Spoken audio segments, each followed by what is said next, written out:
হুম। আলভি আলপেরুনি যদি সায়েন্টিস্ট হতেন কি নিয়ে গবেষণা করতেন? মেয়েদের মন নিয়ে? না, না, না, তাহলে এরকম কিছু না। আমি অবভিয়াসলি গবেষণা করতাম টেকনোলজি নিয়ে। আমি আরেকটা জিনিস দেখেছি যে সবাই রিলসে, তারপর টিকটকে সবাই যেই অডিওটা অনেক বেশি ইউজ করতে এখনো পছন্দ করে, সেটা হচ্ছে রূপনগরের রাজকন্যা। আমি রূপনগরের রাজকন্যা রূপের জাদু এনেছি, এটার যে নতুন ভার্সনটা করেছিলাম আমি, সেটা এখন পর্যন্ত মানুষরা খুব পছন্দ করছে। সো হুম হুম হুম। এই গানগুলি আসলে মনে হয় সবসময় থেকে যাবে। আর আমি তো বেসিক্যালি মিউজিক কম্পোজার, তো আমার সবসময় টার্গেট থাকে আমার মিউজিকটা যাতে সবাই মনে রাখে, খুবই মিউজিকটা যাতে চমৎকার। সবাই যদি আমি এনজয় করে। বলি যে লাল শাড়ি পরিয়া কন্যা, জি। বসেন বসেন এবং আপনি যেটা বললেন হচ্ছে রূপনগরের রাজকন্যা, তিনটার মধ্যে আলফির সবচেয়ে প্রিয় গান বা সবচেয়ে প্রিয় কম্পোজিশন কোনটা? ইমোশনাল দিক থেকে যদি তারা আমার কোনো কাজ পছন্দ করে থাকে আর সেটাকে মনে রাখবে, সেটা হচ্ছে লাল শাড়ি পরিয়া কন্যা, হুম হুম রক্ত হুম হুম। আলতা পায়ে যে গানটা, এই গানটা অনেক 81 পছন্দ করে মিলিয়ন সবাই। ভিউজ হয়েছে। হ্যাঁ, অলমোস্ট হুম 100 মিলিয়ন অ্যাক্রস ইউটিউব। এই গানটা সবাই মনে রেখেছে, সবাই লিরিক্সটা মনে রাখে, তো এই জিনিসটা হুম। খুব ভালো লাগে। আলভি আলপেরুনি যদি সায়েন্টিস্ট হতেন কি নিয়ে গবেষণা করতেন? মেয়েদের মন নিয়ে? না, না, না, এরকম তাহলে কিছু না। আমি অবভিয়াসলি গবেষণা করতাম টেকনোলজি নিয়েই, কারণ টেকনোলজিক্যাল হুম। ব্যাপারটা আমার সবসময় অ্যাট্রাক্ট করেছে। কম্পিউটার আর কম্পিউটারের ভিতরে যা যা আছে, প্রোগ্রামিং অ্যান্ড এভরিথিং।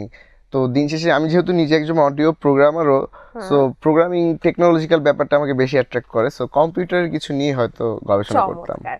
আপনার জীবনে যুগান্তকারী অর্জন কি কি কি মনে হয়?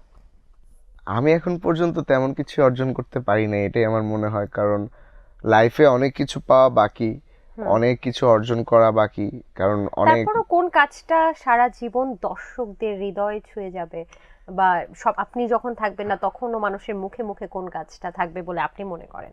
আমার কাছে মনে হয় ইমোশনাল দিক থেকে যদি তারা আমার কোনো কাজ পছন্দ করে থাকে আর সেটাকে মনে রাখবে, সেটা হচ্ছে লাল শাড়ি পরিয়া কন্যা, হুম হুম রক্ত হুম হুম। আলতা পায়ে যে গানটা, এই গানটা অনেক 81 পছন্দ করে মিলিয়ন সবাই। ভিউজ হয়েছে। হ্যাঁ, অলমোস্ট হুম 100 মিলিয়ন অ্যাক্রস ইউটিউব। এই গানটা সবাই মনে রেখেছে, সবাই লিরিক্সটা মনে রাখে, তো এই জিনিসটা হুম খুব ভালো লাগে। হুম। আর যদি সবাই একটু মজার মুডে থাকে বা কোনো সেলিব্রেশন থাকে, গায়ে হলুদ থাকে বা কোনো প্রোগ্রাম থাকে, তখন হুম। তারা হ্যাঁ হয়তো বসেন বসেন গানটা খুব পছন্দ করে। আর আমি আরেকটা জিনিস দেখেছি যে সবাই রিলসে, তারপর টিকটকে সবাই যেই অডিওটা অনেক বেশি ইউজ করতে এখনো পছন্দ করে, সেটা হচ্ছে রূপনগরের রাজকন্যা।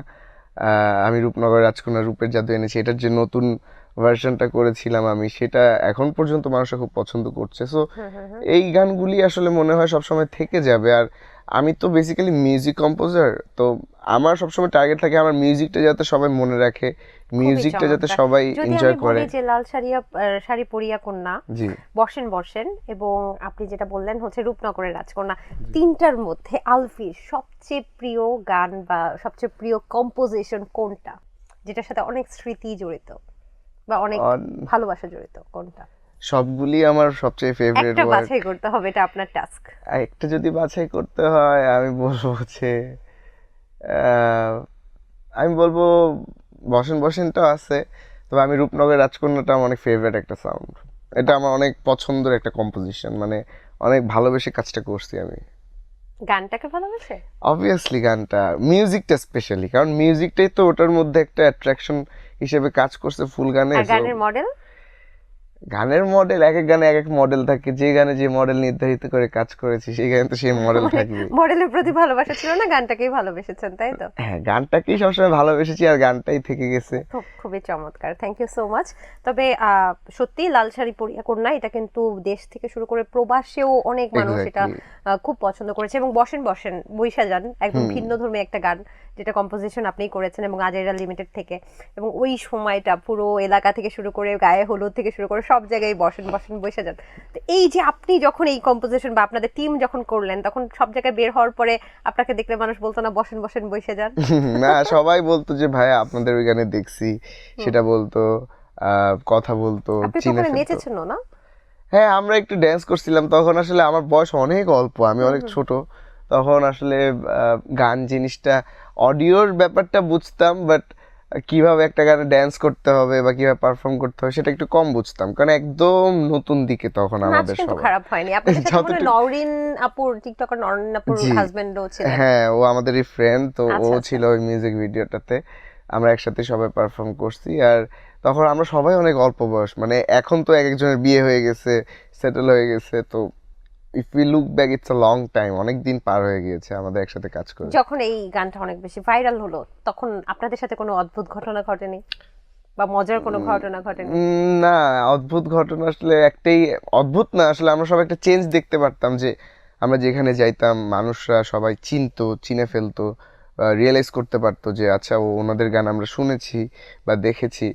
তখন জিনিসটা তখন আর কি অনেক ফার্স্টের দিকে অনেক হিট করতো যে না, আমরা অনেক পরিশ্রম করে যেটা বানাচ্ছি সেটা আউটকাম অনেক ভালো, একটা পজিটিভ মানে আউটকাম পাচ্ছি আমরা।